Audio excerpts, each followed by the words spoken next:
अस्सलाम वालेकुम दोस्तों, मैं हूं बिलाल भाई। आप देख रहे हैं चैनल फ्रेंड मजीद टीवी।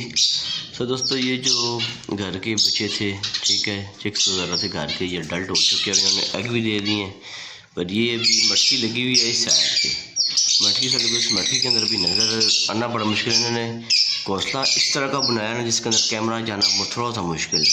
इन्होंने घोंसला बिल्कुल गोल करके टेढ़ा करके इन्होंने घोंसला बनाया हुआ है जी। ये देखो बहुत ही नज़र आ रहा होगा। ये इसके बीच में अंदर उन्होंने जो है ना काट के, मैं कोशिश करूँगा आपको दिखाने की, कि आपको दिखाने की कि एग इसके अंदर पड़े हुए हैं, लेकिन नज़र आ जाते हैं तो मैं पूरी कोशिश करूँगा आपको दिखाने की।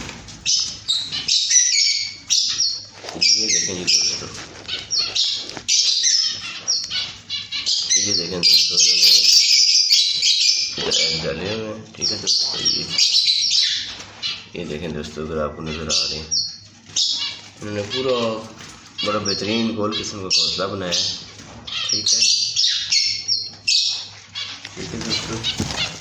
ये जोड़े आपको दिखाता हूँ। ये देखें, ये घर के बच्चे हैं और घर के बच्चे हैं, ये सारे घर के बच्चे हैं घर के दोस्तों। तो चैनल को सब्सक्राइब कीजिएगा, लाइक कीजिएगा, बेल आइकन प्रेस कीजिएगा। ये मान रहा